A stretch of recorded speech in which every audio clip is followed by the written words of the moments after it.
Tak, milí priatelia, hlási sa vám znova Vladislava Spravodlivá s ďalším pokračovaním nášho seriálu Veľký reset sa nekoná. Budeme sa venovať decembrovým udalostiam a začnem tak trošku zo stredu s informáciami z 15. decembra.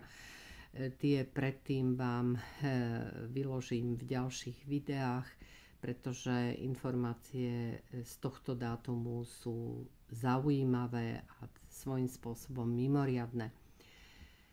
Takže kým nám rozpráva vysvetľuje o starých rodoch, ktorých je stále menej a menej, o utajených okrúhlych stoloch, za ktorými sa rozhodovalo o našich osudoch, o udalostiach na Zemi, vo finančnom systéme, o ich paralelných finančných pripojeniach, ktoré im už nefungujú, pretože boli odpojení vďaka alfa kvantovému počítaču.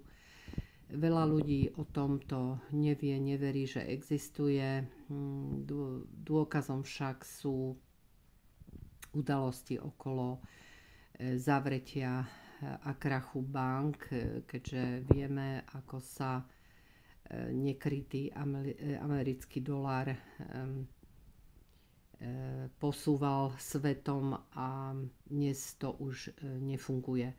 Takže Amerika má veľké problémy, svet začína mať problémy, finančný systém padá. Takže tieto staré rody, ktoré zneužívali tento utajený, schovaný, paralelný finančný systém, z ktorého cucali peniaze z bank a governmentov, už je nefunkčný, takže si pomáhajú rôznymi inými spôsobmi, robia rituály, kontaktujú mimozemšťanov a kým práve v tomto dieli vysvetľuje, ako sa snažia o kontakt, o mimozemské lode, ktoré údajne majú pristáť, nejaká veľká mimozemská loď 17. decembra alebo medzi 15. a 16. hovoria o veľkej udalosti. Spoliehajú sa na tieto špeciálne technológie, vďaka ktorým sa nazdávajú, že ešte raz nakopnú ich systémy, temné omega systémy, ktoré ale už im nefungujú. Táto gigantická kozmická loď, ktorá údajne má pristať, je nejaká špeciálna technológia, ktorú sa nedá zachytiť žiadnymi prístrojmi. Veľa sa o tom hovorí. Údajne má v tom prsty aj Trumpová skupina, tzv. Trumpoví operatívci, alebo Trumpax sa im hovorí. Spolupracujú alebo sú aj nazývaní tzv. SS Group, vojenská skupina. Ľudia o tom nevedia, pretože Trump je v Amerike a vo svete favorizovaný a stále sa o ňom hovorí ako o nástupujúcom prezidentovi, ktorý v januári sa objaví a prevezme moc, čo nie je pravda. Ako kým v minulom diele vysvetľovala, že je už po smrti a oni len zastierajú a že až to prepisknú do momentu, kedy sa to už nebude dať ututlať. Takže tí, ktorí sa prebudili, sa kontaktujú s kým, je ich však málo, preto miznú a kým vysvetľuje, že ešte cez sviatky sa určite budú snažiť napojiť na nejaké temné, skryté technológie, ktoré im ale určite už nezafungujú. Svet totiž funguje, Zem už v úplne iných frekvenciách a to sú tie mimoriadne informácie, ktoré vysvetľuje a za chvíľu sa k ním dostaneme. Nefunguje už ani FED v prepojení na štátnu pokladnicu, kde robili tieto podvody a trilióny dolárov išli do luftu.